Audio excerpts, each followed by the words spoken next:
امشب قصه کودکی رو میشنوید که وقتی به دست موجها سپرده شد هیچ فکر نمی‌کرد روزی دوباره سرنوشتش با تاج و تخت گره بخوره. به کانال ایران داستان خوش اومدید. ممنون که همراه ما هستین. داستان سه موی طلایی شیطان.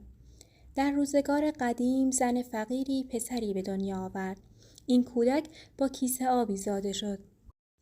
مردم گفتند کیسه آب نشان این است که او در سن 14 سالگی با دختر پادشاه ازدواج خواهد کرد.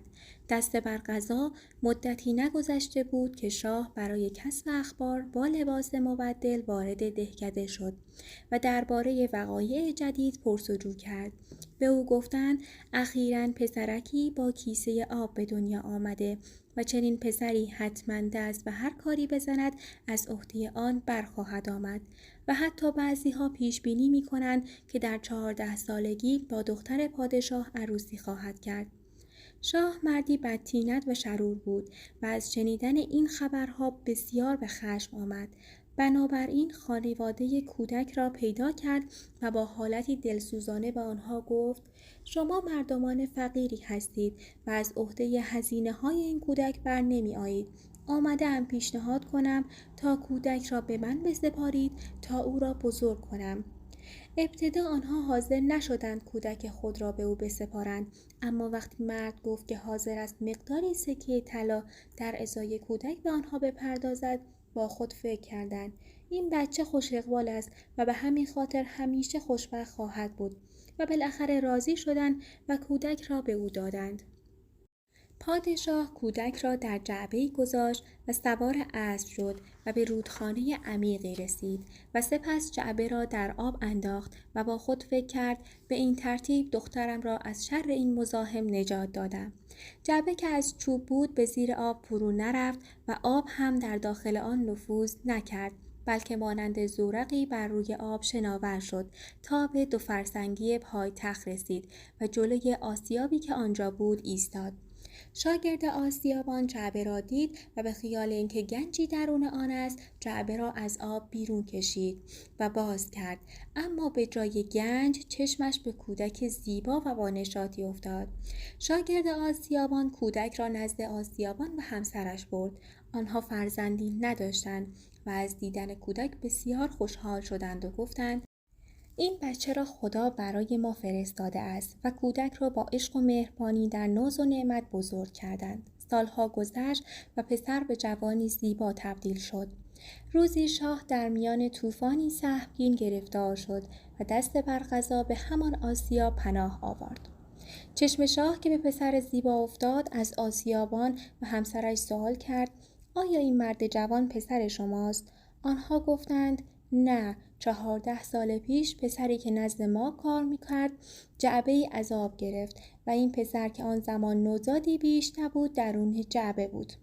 شاه متوجه شد که این همان کودکی است که خودش 14 سال پیش در رودخانه انداخته است و گفت اگر این پسر نامه‌ای از طرف من به ملکه برساند 2 سکه زر به او میدهم. آسیابان و همسرش گفتند از امر شاه اطاعت می کنیم و به پسر گفتند که آماده شده و نامه شاه را به ملکه برساند. شاه در نامه نوشت به محض اینکه نامه را خواندید دستور بدهید که این پسر را کشته و دفن کنند. این کار باید پیش از بازگشت من انجام شود. پسر نامه را برداشته و راهی شد، اما راه را گم کرد و شب به جنگل بزرگی رسید. در تاریکی شب نوری به چشمش رسید و به سوی آن رفت تا به کلبه‌ای رسید. وارد کلبه شد. زنی در کلبه کنار اجاق نشسته بود و از دیدن پسر ترسیده و گفت از کجا می آیی و کجا می روی؟ پسر جواب داد از آسیاب و می خواهم نامه‌ای برای ملکه ببرم، اما راهم را گم کردم و به همین خاطر ناچارم شب را اینجا بمانم. زن گفت ای پسر بیچاره، اینجا مخفیگاه دزدان است و وقتی تو را اینجا ببینند خواهند کشت. پسر گفت چاره‌ای نیست، آنقدر خستم که نمیتوانم حتی 1 قدم راه بروم. از آنها نمیترسم. بعد روی نیمکتی دراز کشید و خوابید. کمی بعد دزدها از راه رسیدند و از دیدن غریبه خشمگین شدند و از زن پرسیدند این غریبه اینجا چه می کند؟ زن گفت این پسر معصوم می‌خواست تا نامه‌ای برای ملکه ببرد و راهش را گم کرده بود. دلم برایش سوخت و گذاشتم تا شب را اینجا استراحت کند. دزدها نامه را باز کردند و نوشته آن را خواندند و دلشان به حال پسر سوخت. به همین خاطر نامه را پاره کرده و نامه دیگری نوشتند و جای آن گذاشتند. در این نامه نوشته شده بود که به محض رسیدن این پسر ترتیب ازدواج او را با شاهزاده خانم بدهید. وقتی پسر بیدار شد دزدها نامه را به او داده و راه قصر را هم نشانش دادند. ملکه که نامه را گرفت بعد از خواندن آن مطابق امر پادشاه دستور داد تا جشن مفصلی برگزار کنند و شاهزاده خانم را به عقد این پسر خوشطالع درآورند. از آنجا که پسر زیبا و مهربان بود شاهزاده خانم هم از زندگی در کنار او خوشنود و خوشحال بود. مدتی نگذشته بود که شاه به قصر بازگشت و متوجه صحت پیشگویی‌های مردم شد و از همسرش علت ماجرا را پرسید و به او گفت که در نامه دستور دیگری داده بود. ملکه که نامه را نگاه داشته بود آورد و نشان پادشاه داد. شاه که نامه را خواند متوجه شد که متن نامه عوض شده است و از پسر پرسید نامه‌ای را که دادم برای ملکه بیاوری چه کردی؟ چرا نامه دیگری به جای آن برای ملکه آوردی؟ پسر جواب داد نمیدانم، حتما شب که در جنگل خوابیدم کسی آن را عوض کرده است. شاه با عصبانیت گفت اینطور نمی شود که تو به این راحتی با دختر من ازدواج کنی. باید 3 موی زرین از سر شیطان بکنی و برایم بیاوری تا بتوانی همسر دخترم باقی بمانی. شاه با این نقشه می‌خواست از شر پسر خلاص شود. پسر گفت چون از شیطان نمی ترسم 3 موی زرین را برای شما خواهم آورد و به راه افتاد. سر راه به شهر بزرگی رسید و نگهبان شهر که کنار دروازه ایستاده بود از او پرسید کیستی و چه کاره‌ای و چه می‌دانی؟ پسر جواب داد من همه کاری بلدم. نگهبان گفت اگر بتوانی به ما بگویی که چرا چشمه بزرگ این شهر که زمانی آب از آن جاری بود خشک شده محبت بزرگی به اهالی این شهر کرده ای. پسر گفت میگویم صبر کنید تا برگردم. پسر جوان به راهش ادامه داد و به شهر دیگری رسید. نگهبان این شهر هم مانند شهر قبل از او پرسید کیستی، چه کاره‌ای و چه میدانی؟ پسر جوان گفت به همه کارها وارد هستم.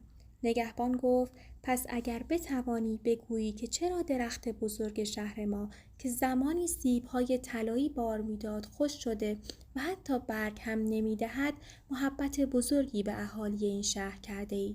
پسر گفت میگویم صبر کنید تا برگردم. به راه ادامه داد تا به رودخانه‌ای رسید.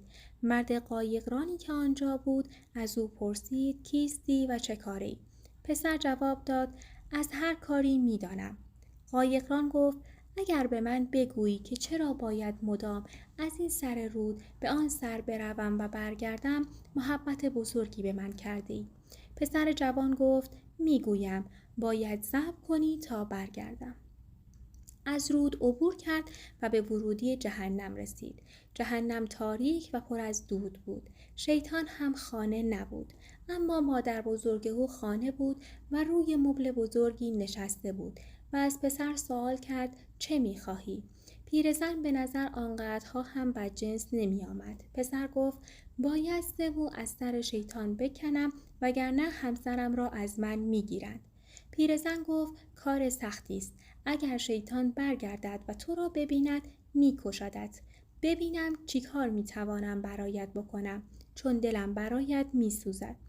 بعد پیرزن او را به مورچه‌ای تبدیل کرد و گفت بیا لابلای چین‌های دامنم پنهان شو تا آسیبی به تو نرسد. جوان اطاعت کرد و گفت اما جواب 3 سوال را هم باید بدانم.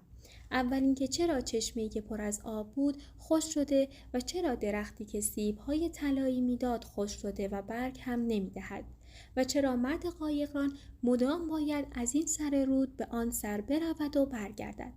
پیرزن گفت عجب سوالهای سختی، تو آرام باش و وقتی دارم 3 تار مو از سر شیطان میکنم خوب به حرفایش گوش بده. غروب شیطان به خانه بازگشت و تا وارد خانه شد متوجه چیزی در فضای خانه شد و گفت اینجا چه خبر شده؟ از خانه بوی آدمیزاد می آید. همه خانه را گشت اما چیزی پیدا نکرد. مادر بزرگش گفت ببین چه کار کردی؟ همه خانه را به هم ریختی. تازه همه جا را مرتب کرده بودم. مدام فکر می کنی بوی آدمیزاد می آید. بیا بنشین و شامت را بخور. شیطان شامش را خورد و سرش را روی زانوی مادر بزرگش گذاشت و از او خواست تا شپش‌های سرش را بجورد. کمی بعد به خواب عمیقی رفت و صدای خورخورش بلند شد. در همین موقع پیرزن 1 تار مو از سر او را گرفت و کند و کنار گذاشت. شیطان داد زد آی چی کار میکنی؟ مادر بزرگش گفت هیچی کاری نمی کنم. خواب بد دیدم و از سر پریشانی نفهمیده موهایت را کشیدم. شیطان پرسید چه خوابی دیدی؟ مادر بزرگ گفت خواب دیدم چشمه بزرگی که پر از آب بود خشک و بی آب شده است. شیطان گفت هان کسی نمی داند که در ته چشمه زیر سنگی یک وزغ نشسته و باعث خشک شدن آن شده است. اگر وزغ را بکشند دوباره چشمه پر آب می شود. پیرزن دوباره شروع کرد به جوریدن شپش‌های سر شیطان و او هم دوباره به خواب رفت و صدای خور و پفش بلند شد. باز دوباره مادر بزرگ 1 تار موی دیگر از سر او را کند و کنار گذاشت. شیطان فریاد زد آی چی کار میکنی؟ پیرزن گفت هیچی خواب بد دیدم و نفهمیده موهایت را کشیدم. شیطان پرسید باز چه خوابی دیدی؟ پیرزن گفت خواب دیدم درخت سیبی که زمانی سیب‌های طلایی بار میداد خشک شده و حتی برگ هم نمیدهد. فکر میکنی چرا خشک شده است؟ شیطان گفت کسی نمیداند که موشی زیر درخت نشسته و دارد ریشه درخت را میجود. اگر موش را نکشند درخت خشک‌تر هم میشود. دیگر از دست خوابهای تو خسته شدم. اگر باز هم بیدارم کنی محکم در گوشت میزنم. مادر بزرگ با مهربانی دوباره شروع به جوریدن شپش‌ها کرد تا باز دوباره او به خواب فرو رفت و مادر بزرگ هم 3مین تار مو را از سر شیطان کند. شیطان که از خواب بیدار شده بود فریاد زنان میخواست به او حمله کند که پیرزن گفت خب چی کار کنم؟ باز هم خواب بد دیدم. شیطان که دلش میخواست بداند مادر بزرگش چه خوابی دیده پرسید باز چه خوابی دیدی؟ پیرزن گفت خواب دیدم یک قایقرانی میگوید دائم باید مردم را از این سر رود به آن سر ببرم و از آن سر به این سر. خسته شدم. نمیدانم کی از دست این کار خلاص میشوم. شیطان گفت مرد احمق این که کاری ندارد. باید وقتی کسی سوار قایقش میشود پارو را به دست او دهد و خود خلاص شود. مادر بزرگ که 3 تار مو از سر شیطان کنده بود گذاشت که او راحت بخوابد. صبح که شد شیطان بیدار شد و از خانه بیرون رفت. مادر بزرگ هم مورچه را لابلای چینهای پیراهنش در آورد و دوباره به انسان تبدیل کرد و 3 تار موی زرین را به او داد و گفت جواب سوالهایی را هم که پرسیدی خودت شنیدی. پسر جوان از پیرزن به خاطر کمک‌هایی که کرده بود تشکر کرد. از جهنم بیرون آمد و به راه افتاد. وقتی به رودخانه رسید قایقران منتظرش بود و از او خواست تا به قولی که داده است عمل کند. پسر جوان گفت اول من را به آن طرف ببر تا راه حل این مشکل را به تو بگویم. وقتی به آن سوی رود رسیدند پسر گفت دفعه بعد که کسی خواست از این سر رود به آن سر برود پارو را به دست او بده. بعد به راهش ادامه داد تا به شهری رسید که درخت سیب طلایی دیگر بار نمیداد. نگهبان که پسر جوان را دید پاسخ سوالش را جویا شد. پسر جوان گفت موشی ریشه درخت را می جود. باید او را بکشید تا درخت دوباره سیب‌های طلایی بار بدهد. نگهبان از پسر جوان تشکر کرد و دوباره الاغ سکه طلا به او پاداش داد. در نهایت پسر به شهری رسید که چشمه آب آن خشک شده بود.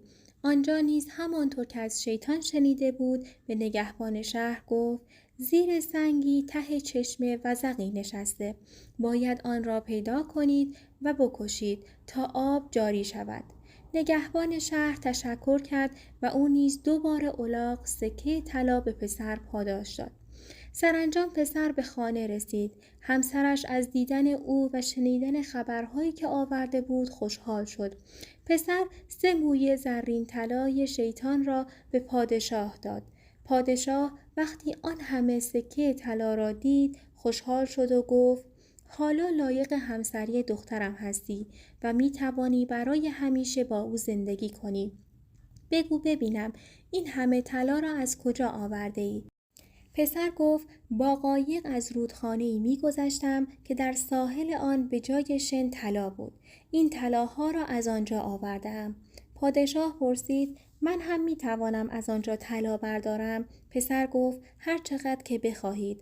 آنجا قایقرانی است. از او بخواهید شما را به آن سوی رود ببرد و در آن سو کیسه هایتان را از طلا پر کنید. پادشاه حریص فوراً عازم سفر شد. به رود که رسید از قایقران خواست که او را به آن سو ببرد. قایقران او را سوار کرد و به آن سو که رسیدند پارو را به دست او داد و از قایق بیرون پرید. از آن زمان بود که پادشاه به کفاره گناهانش بر روی رود ماند و مدام مردم را از سوی به سوی دیگر رودخانه می برد.